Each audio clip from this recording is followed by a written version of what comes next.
Hey there guys, so today I've got this brand new mower from Walmart. It's their cheapest one, I believe.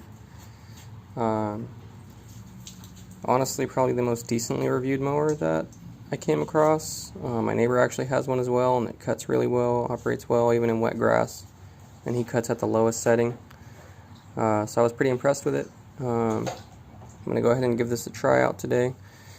Now, one thing you're going to want to do right off the bat, take out the spark plug. You need your spark plug 5/8. Go ahead and take that out, turn it counterclockwise, of course. From there, you need to check the gap. The gap on this is 0.020. So mine was not gapped properly. It was actually less than that. I'd guess around like 0.018 or something like that.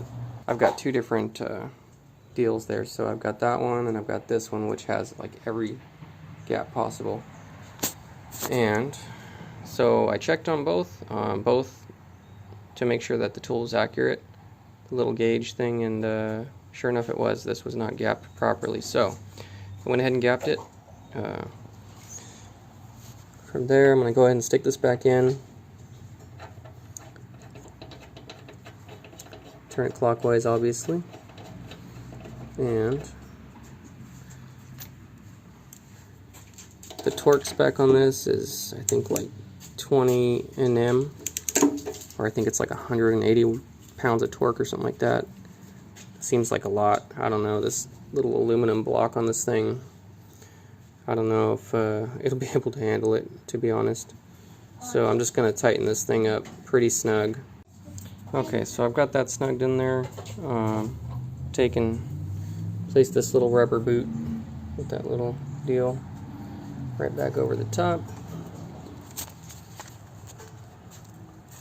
Push it on there. Snaps and kind of clicks in there. Here's your oil. Here it actually comes with this oil here. Here is the oil dipstick pulled out. Pretty straightforward. I mean, not really much to it. Here is oil. Okay, so I put the oil in. That actually used the entire bottle of oil that it came with. So just go ahead and dump that whole thing in there. Let's go ahead and put some fuel in it, and we're going to slowly crank the engine per the manual. Here I went ahead and adjusted the height with these little levers. I'm on the 3rd setting, I think it is. Underneath, take a look at the blade and all that.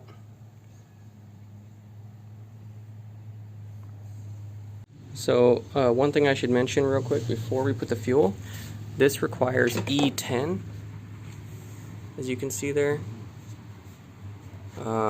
Definitely want to make sure you use the right fuel. You don't want to stick something in there, ruin it right off the bat, and it won't even start. So here I've got some E10 that we just got this morning. But more gasoline. Yes.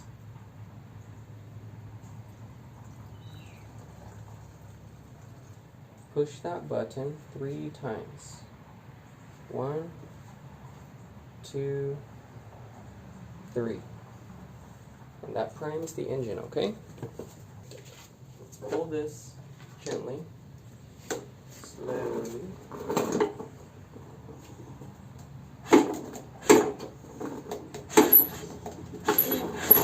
It's pretty stuck.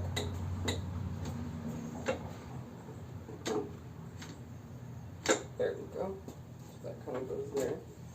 Now, we're going to slowly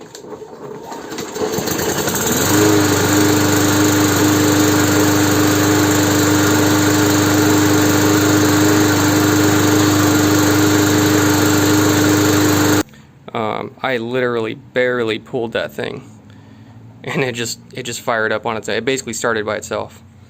So there you have it, guys. If anything does decide to go wrong with it, I'll surely do an update video in the future. But right now, I'm gonna go ahead and go cut my grass. It's a hot mess right now, and I'm sure the neighbor is tired of looking at it. So.